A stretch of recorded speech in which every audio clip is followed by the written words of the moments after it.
Pak Ido Ya, Monidin, ini sebuah tema yang luar biasa, kekuatan ya, radio dalam bauran media digital. Beberapa tahun ya, lalu, Pak Ido membuat kajian sekaligus menulis dalam serangka tugas ya, untuk penulisannya, dan itu fokusnya radio Suara Surabaya. Tapi kalau kita buka kacamata luas lagi, radio ya, dalam bauran media digital. Apa yang ya, jadi catatan poin penting, Pak Ido? Silakan. ya. Terima kasih, Mas Imam.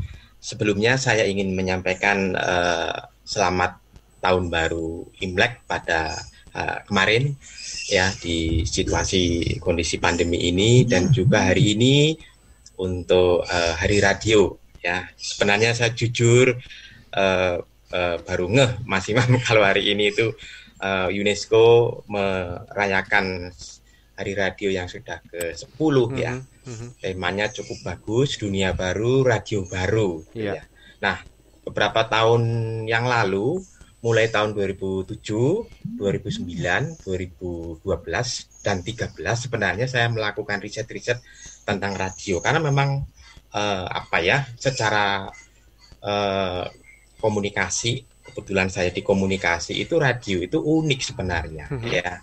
Unik karena di samping punya kekuatan, dia punya kelemahan. Misalnya secara kekuatan radio itu imajinatif, Mhm. auditori, dipahami oleh pendengar menggunakan kuping begitu ya. Mhm. Mhm. Akrab, gayanya percakapan, kemudian ada musik atau talk show, kemudian ada kata atau suara yang style setiap penyiar itu beda-beda, yang itu bisa mengusung artinya mengusung brand dari satu radio tertentu. Mhm. Lalu ada special effect sebenarnya.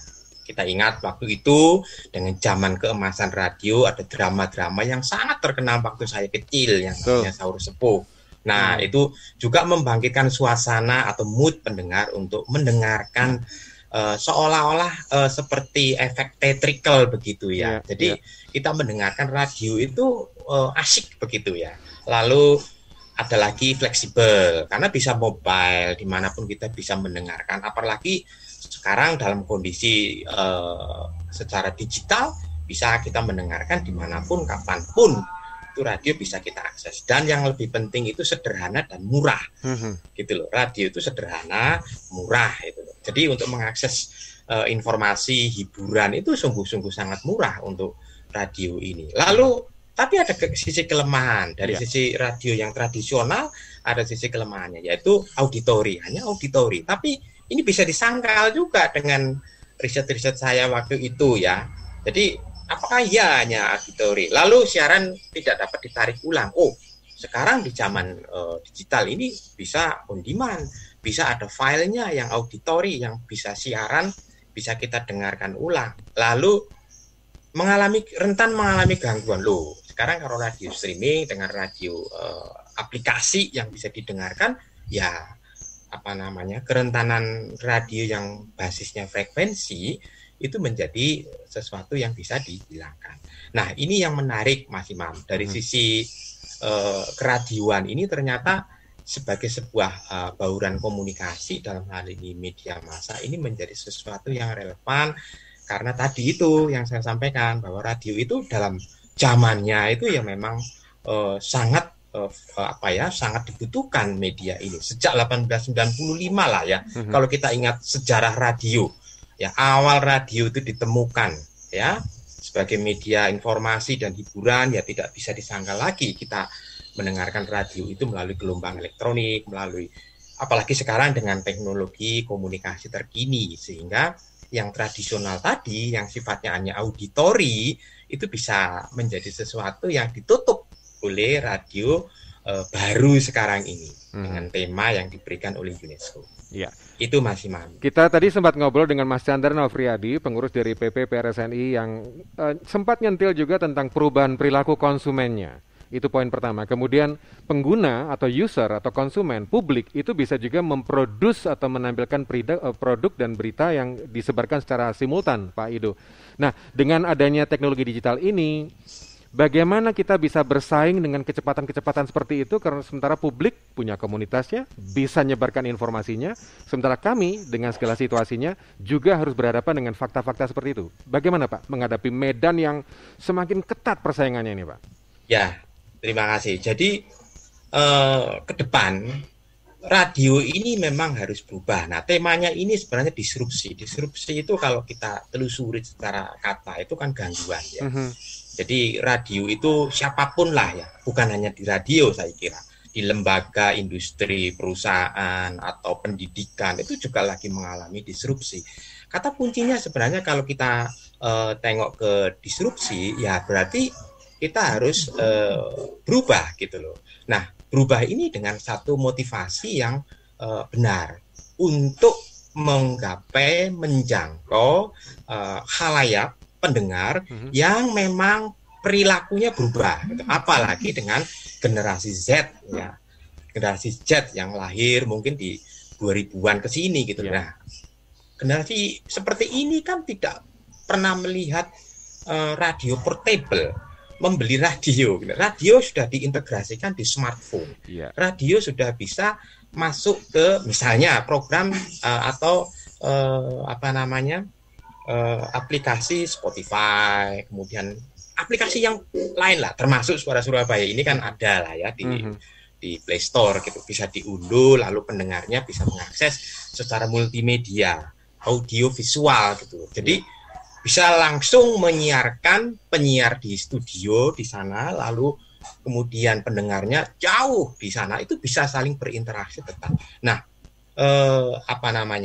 perkembangan ini tidak bisa ditolak. Bahkan kalau saya sebut ini keniscayaan. Jadi kalau sebuah keniscayaan berarti inovasi itu harus dilakukan oleh radio sebagai sebuah media massa yang tadi saya sebut sangat fleksibel, sederhana, karena sudah bisa diintegrasikan oleh gadget-gadget maupun baik di user ataupun di rumah yang menggunakan sarana laptop, komputer, dan sebagainya. Saya kira untuk menggapai perilaku konsumen yang seperti itu, mau tidak mau, suka atau tidak suka, memang harus dibutuhkan dengan riset-riset audien terkini, riset-riset perilaku pengguna media terkini, yang itu kita bisa melakukan secara kontinu, secara terus-menerus untuk melihat kira-kira apa sih yang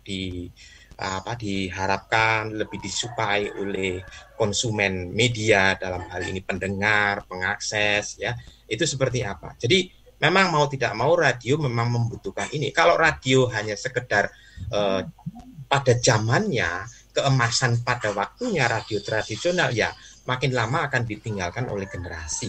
Sekarang ini menjadi booming dan betul-betul sudah lahir, dan yang dia kenal itu internet, gadget gitu ya. Nah, kalau frekuensi, nah yaitu yang harus diantisipasi. Dalam hal ini baik dari sisi manajemen radio itu sendiri, baik dari sisi perilaku pendengar yang harus diantisipasi, maupun dari sisi regulasi, regulator, artinya dari sisi pemerintah melalui lembaga-lembaga tertentu, misalnya KPI, KPID, ya memang harus punya kebijakan-kebijakan atau peraturan-peraturan yang bisa betul-betul melakukan atau melihat bahwa audien itu lagi berubah. Maka dibutuhkan inovasi. Baik, ada beberapa poin yang diangkat Pak Ido tadi, relevansi radio, kemudian radio adalah sosok yang unik dan katakanlah masa-masa keemasan itu sudah pernah terjadi. Kalau menurut Pak Ido, saya juga penasaran, keunikan radio ini apakah cukup relevan dengan perkembangan situasi sekarang dan perilaku yang berubah, Pak Ido? Silakan. Ya, terima kasih. Jadi perilaku unik dari media ini, dari radio ini memang yang dulunya auditori itu memang khas radio. Kalau TV sudah visual, bergambar. Tetapi ketika semua media akhirnya jadi satu sekarang. Arahnya masuk ke multiplatform. Artinya bisa gambar, bisa suara, bisa audio. Semuanya jadi satu sekarang di ranah internet ini. Jadi digabung. Jadi kalau begitu, keunikannya terus di mana? Memang radio tradisional atau yang konvensional, saya kira kalau memang pihak manajemen terus mempertahankan ini, saya kira cukup baik ya. Tetapi tidak terus bisa mempertahankan hal yang seperti ini karena khalayak atau konsumen media itu juga berubah. perilakunya. Selama ini mungkin orang mendengar radio mungkin di mobil untuk traffic, untuk laporan. Bahkan ada curhat, ada yang menganalisis, ada yang memberi opini. Jadi kalau saya memetakan sambil nyetir, itu seringkali ada orang-orang yang kerjaannya itu menganalisis, memberi opini, atau yang bertanya, ada yang curhat begitu ya. Tetapi ini unik gitu loh. Ini tidak bisa digantikan oleh televisi gitu. Artinya bahwa yang auditori tadi, yang sifatnya orang berusaha untuk sampai pada taraf merasakan sesuatu sambil justru melaporkan informasi yang dilihat dengan indera mereka. Nah, ini keunikan gitu, karena pelibatan produksi konten dan distribusi konten ini ada pada radio gitu loh. Jadi sekali lagi saya ulangi, partisipatori dari pendengar itu dilibatkan dalam hal ini, memproduksi konten lalu mendistribusikan gitu loh. Nah, disinilah peran radio dan juga penyiar untuk bisa membagi antara bagaimana ketika khalayak di sana ikut memproduksi dan juga ikut menyebarkan konten.